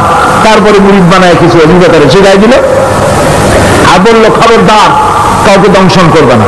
ঠিক আছে, সে যায় জিজ্ঞাসা শুরু করে দিয়েছে। এর মধ্যে জমিনে রাখাল আসছে, ধান কাটছে, ধানগুলো বিক্রি করে দড়ি দড়ি পাচ্ছে না। কি করা যায়, বান দেখিয়ে দিয়া সন্ধ্যার পরে অন্ধকারে দেখে যে দড়ি একটা পড়ে আছে। যে কি দড়ি তা তো ওর বুঝে না, ওইটা নিয়ে ধান রেখা চাইয়া লেজ দিয়ে মাথা দিয়ে এরকম করে বাসের আগে বাঁধছে। সাপ তখন বলতেছে হায় হায় রে, কেবল যে মুড়ি ধরেছি, তা না হলে তুই ঠিক পাইছি যে আমি কি ধরনের দড়ি। এরপরে নিয়ে বাড়ি নিয়ে ভাড়া গেছে, ঘরে খুলে সাপটার ঘাড় গেছে মস্কে। বহুত কষ্ট করে হুজুরের বাড়ি গিয়ে হাজির, কাজে হুজুর কি একখান জিকের শিখাইলেন, আমার তো ঘাট তার মুসকে শেষ।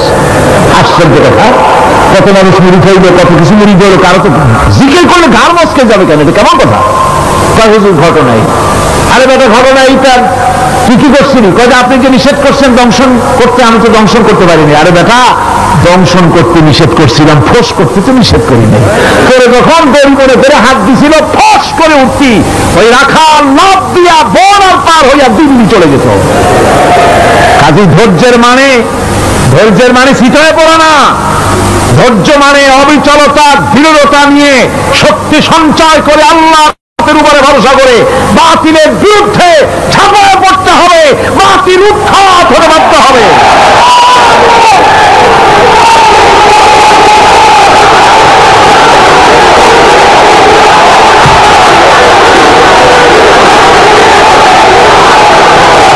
ভাইরা আমার,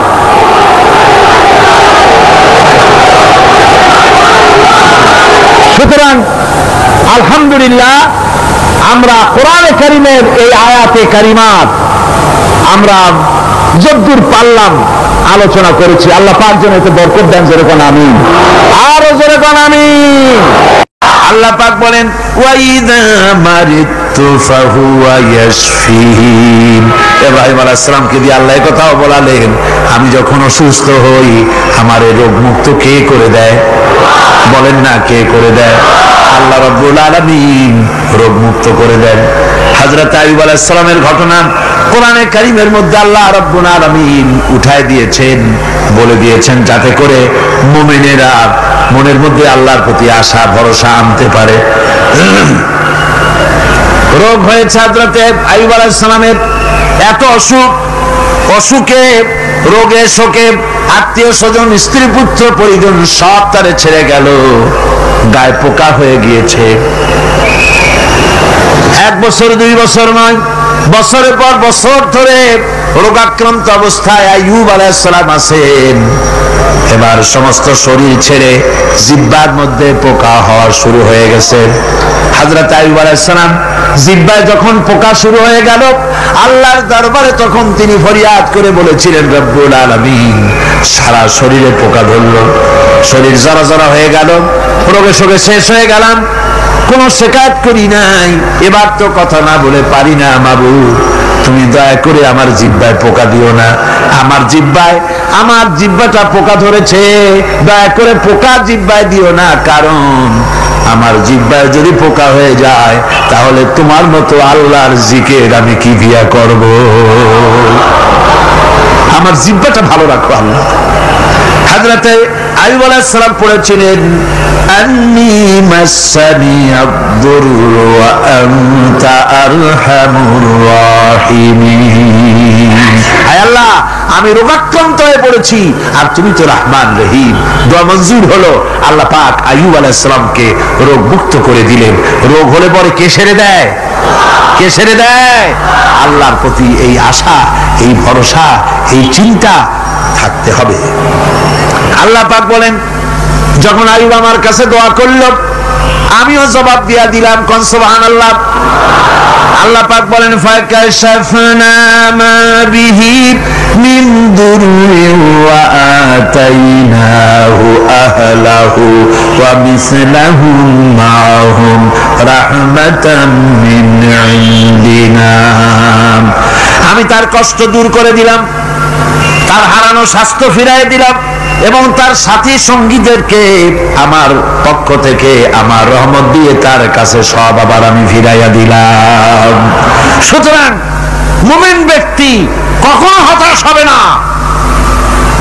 চতুর্দিকে দেখে বিপদ আর বিপদ, এই বিপদে সে হতাশ হয় না, আশায় বুক বেঁধে থাকে। নিরাশার আধারে তুমি হে আশার নূর, যেখানে বেরোবার কোনো পথ নাই সেখান থেকে পথ বের করে দেয় কে? চিল্লায় কোন কে দেয়? আমার আল্লাহ পাক। দেখেন হযরত ইউসুফ আলাইহিস সালাম হারায় গেলেন, মানে তার 11 ভাই ইউসুফ আলাইহিস সালামকে কুয়ার মধ্যে ফেলাই দিলেন। আর এসে তারা বলল যে ইউসুফ আলাইহিস সালামকে বাঘে খায়া ফেলেছে। এটা কি গল্প নাকি? এটা কোথায় আছে? কোরআন শরীফের মধ্যে আছে। ওই 11 ভাই মনে করেছিল ইউসুফ আলাইহিস সালামকে কুয়ার মধ্যে ফেলাই দিলাম, এ কুয়ার মধ্যে পচে মরবে, শেষ হয়ে যাবে।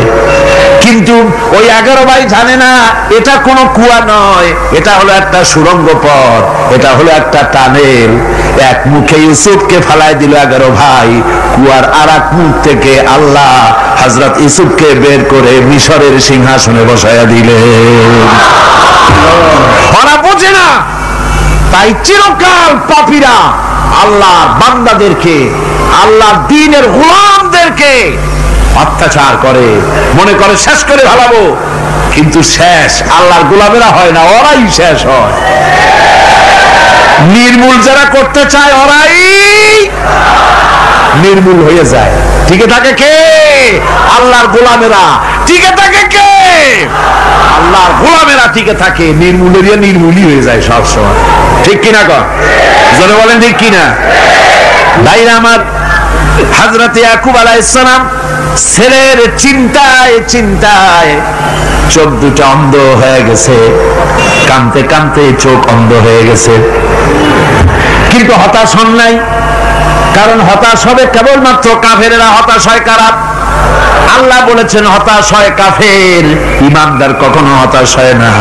হযরত ইয়াকুব আলাইহিস সালাম ছেলে হারাইয়া কি বলতেছেন শোনেন। আল্লাহ তার কথা কোরআনে কারীমের ভিতরে আল্লাহ কি সুন্দর করে উঠায় দিয়েছেন। হযরত ইয়াকুব পড়তেছেন ফাসাবরুন জামিলুন আসাল্লাহু আইয়াতিয়ানি বিহিম জামিআন ইন্নাহু হুয়াল আলিমুল হাকীম। ফাসাবরুন জামিল, ধৈর্য ধারণ করাই এখন আমার জন্য উত্তম। আমি এখন ধৈর্য ধারণ করব, হয়তো শীঘ্রই আল্লাহ আমার যাদের হারাইছি তাদের সকলকে আল্লাহ আমার কাছে ফিরিয়ে দিবেন। তিনি সুবিজ্ঞ, তিনি প্রচন্ড ক্ষমতার মালিক। আশায় বুক বেঁধে থাকলেন তিনি।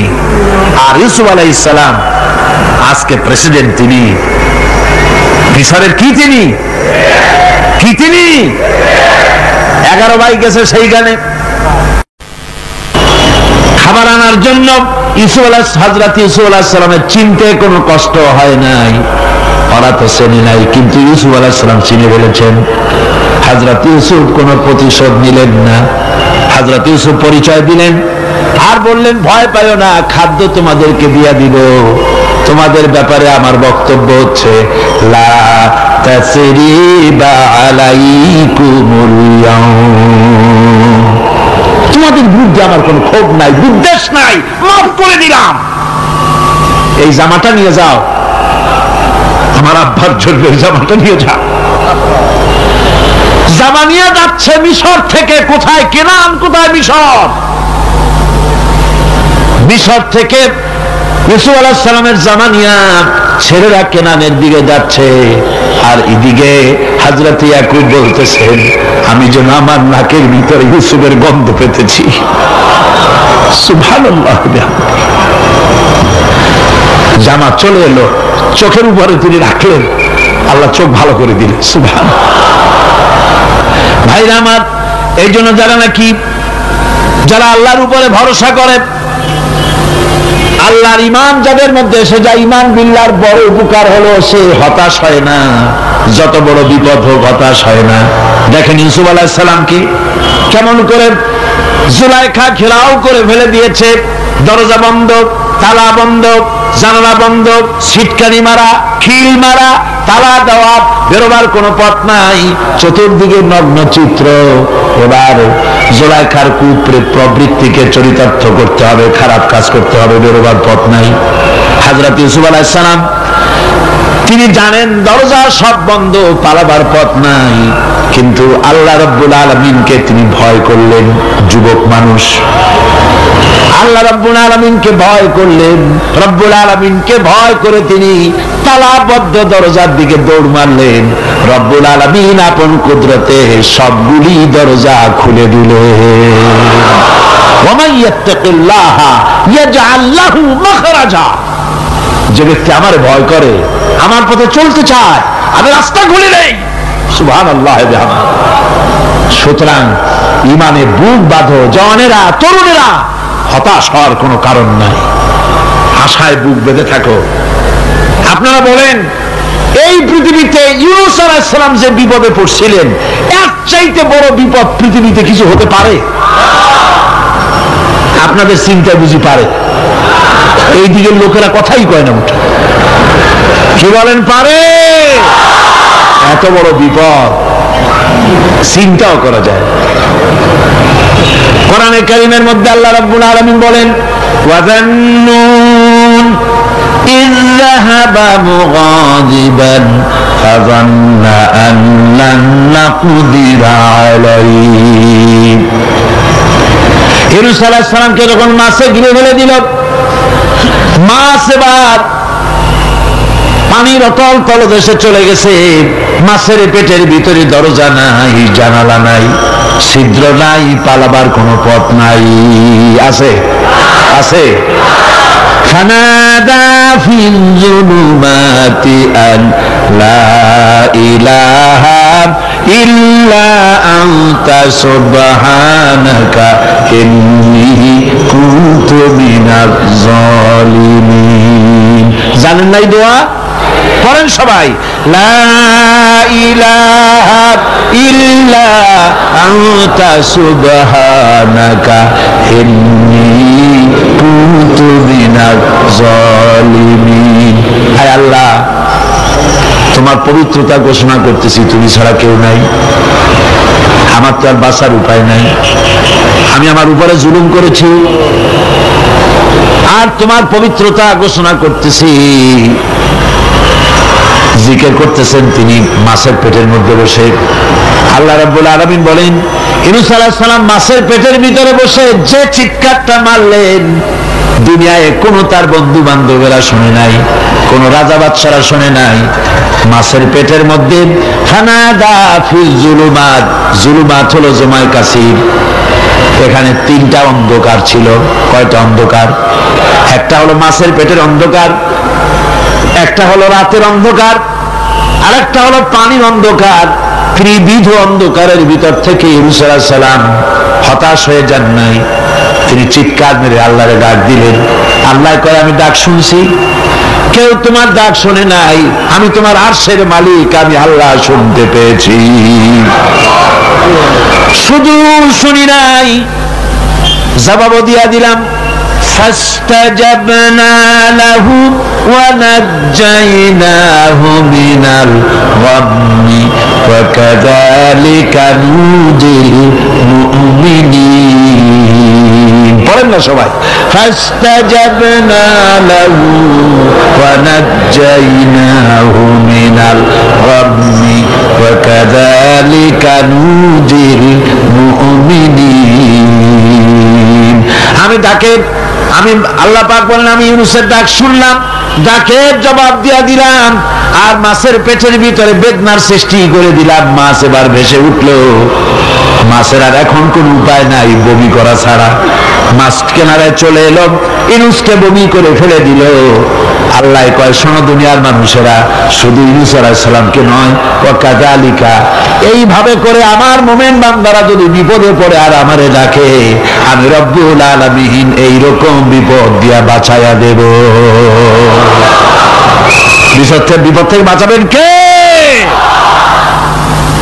সুতরাং গতকালকের মতো আবারও বলি, বিপদ আসতে পরে মুসলমানেরা মাজারে দৌড়ায় বেশি। কন নাউজুবিল্লাহ, জোরে কন নাউজুবিল্লাহ। বিপদ আসে আর মাজারে চলে যায়, যাইয়া সেখানে কাঁদে, মাজারের উপরে মাথা ঘা দিতে থাকে, পয়সা দেয়, মোনাজাত করে, কাঁদতে থাকে, মাজারওয়ালার কাছে বিপদ মুক্তি চায়। নাউজুবিল্লাহ পড়ে, আবারও কন নাউজুবিল্লাহ। বিশ্বাস করুন আমার ভাইরা, বিশ্বাস করুন, আল্লাহর কোরআন আমার হাতে।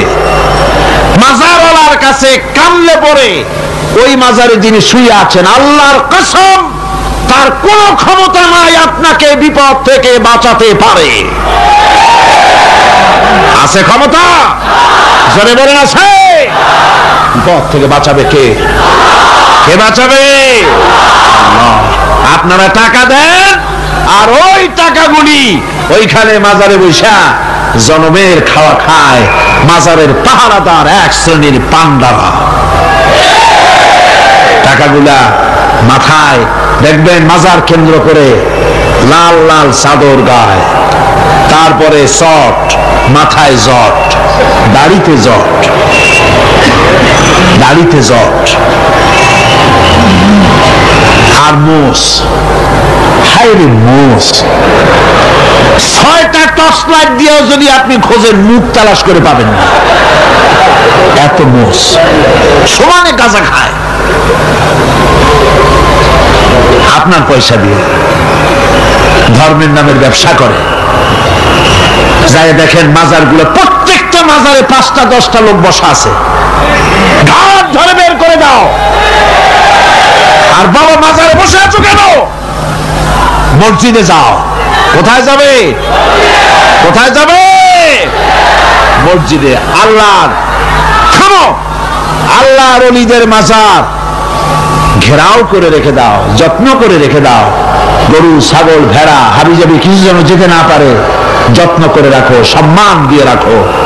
কিন্তু তোমার ওখানে পাহারা দিতে বলছে কে? তুমি ওখানে বসে থাকো কেন?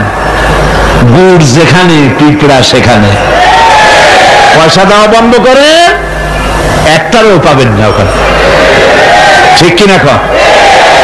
সব ধান্দাবাজ পয়সার লোভে ওখানে বসে থাকে, গাঁজা খায়, মদ খায়, নামাজ পড়ে না।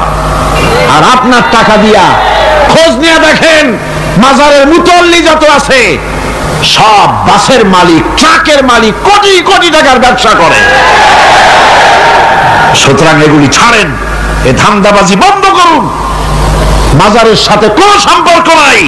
মুসলমানের সম্পর্ক কেবল মসজিদের সাথে। কিসের সাথে? মসজিদের সাথে সম্পর্ক গড়ে। আমার বন্ধুগণ, বিপদ আসলে পরে কবরের কাছে যাওয়া নয়, বিপদ আসলে পরে মসজিদে যান, 2 রাকাত কাজায়ে হাজাতের নামাজ পড়েন। রাসূলুল্লাহ পড়েছেন, কাজায়ে হাজাতের নামাজ পড়েন, সিজদায় পড়ে গিয়ে আল্লাহর কাছে কাঁদেন, আপনার বিপদ আল্লাহ রাব্বুল আলামিন দূর করে দিবেন। আরে এমন আল্লাহরে থুইয়া কি যে বলবো, মানুষের যে কি হইছে। আমি সিলেটে দেখেছি শাহজালাল রহমতুল্লাহ আলাইহি, আল্লাহর ওলি, শাহ আমানত আল্লাহর ওলি, শাহ মাহদুম আল্লাহর ওলি। এই ওলিরা কোনদিন বলে যায় নাই যে আমার মাজারে পাহারা দিয়ে তোমরা টাকা আদায় করো। বলছে কে? শাহজালাল রহমতুল্লাহ আলাইহির মিশন কি ছিল আর এই পাগলেরা করে কি? হযরত শাহজালালের তরবারি আজও আছে। আমি তরবারি দেখেছি, দোধারি তরবারি হাতে নিয়ে এসেছেন। এক হাতে ছিল তরবারি আর এক হাতে ছিল আল্লাহর কোরআন। যখন সিলেটে ঢুকলেন, সিলেটে যখন ঢুকলেন, গৌর গোবিন্দ তার সব তিনি আজান দেওয়ালেন। আজান শোনা মাত্র মূর্তিগুলো কাঁপতে লাগলো। গৌর গোবিন্দের কলজার গলার কাছে চলে আসছে, জিজ্ঞেস করছে ব্যাপারটা কি, এরকম হচ্ছে কেন? জ্যোতিষীরা বলল যবন এসেছে, ম্লেচ্ছ এসেছে, আর উপায় নাই। শাহজালাল রহমতুল্লাহ আলাইহি তিনি বসলেন গেটের কাছে। এবার সব পালাচ্ছে, গৌর গোবিন্দ বলল সাপুরিয়াদের ডেকে যে আমারে একটা বাক্সের মধ্যে ভরিয়া সাপ বলে চালাই দিও, আমি সামনে পড়তে চাই না। ভয়তে কলজা গলার কাছে চলে আসছে শুধু আজান শুনে। এরপরে লোক সব চলে যাচ্ছে, উনি দেখতেছেন যাও যাও যাচ্ছে সব। তারপরে ঝুড়িতে করে যাচ্ছে সাপুরিয়ারা, তোমাদের এর মধ্যে কি? সাপ, যাও যাও যাও। এরপরে বড় একটা বাক্স, ওটার মধ্যে কি? কয় যে হুজুর আমরা সাপ খেলা দেখি, এর মধ্যে সাপ। নামাও, আমি সাপ খেলা দেখবো, নামাও। এরপরে বাক্স খুলছে, দেখে যে আসল সাপ বাইর হয়েছে। গৌর গোবিন্দ বলল যে আমার রাজত্ব ছেড়ে দিলাম, আমারে জানে বাঁচা। শাহজালাল রহমতুল্লাহ আলাইহি বললেন আমি তো মারতে আসি নাই, আমি তো হত্যাকাণ্ড করতে আসিনি, আল্লাহ দ্বীনকে নিয়ে এসেছি, তিনি ক্ষমা করে দিলেন। সেই শাহজালাল রহমতুল্লাহ আলাইহির মাজারে লোকেরা বিভিন্ন জায়গা দিয়ে যায়, বাস ভরে ভরে যায়, যাইয়া চাদরের উপরে যাইয়া মাথা ঘা দিতে থাকে আর কাঁদতে থাকে। কতগুলো গজাল মাছ আছে, বিরাট বিরাট গজাল, গায়ে সাটলা পড়ে গেছে, দেখলে মনে হয় যেন রিটায়ার্ড অফিসার, এরকম মোটা। ওগুলারে মুড়ি খাওয়া, কলজা খাওয়া। একটা কুয়া আছে, পানি এত পচা, কয় যে এইটার আর এক মুখ হলো জমজমের সাথে মিশানো। নাউজুবিল্লাহ। হায়রে মানুষ, মুসলমানের আকীদা হয় এত খারাপ, আকীদা বদতর হয়ে গিয়েছে। এগুলি ধর্মের নামের ব্যবসা, এগুলি জোরে বলেন কি? এই ব্যবসা বন্ধ করতে হবে, এই ব্যবসা বন্ধ করতে হবে। এরা ধর্মের নামে লুটেরা, চাদর দিয়ে, আগরবাতি দিয়ে, মোমবাতি দিয়ে, সেজদা দিয়ে মুশরিক হয়ে যাচ্ছে, ইসলাম থেকে খারিজ হয়ে যাচ্ছে।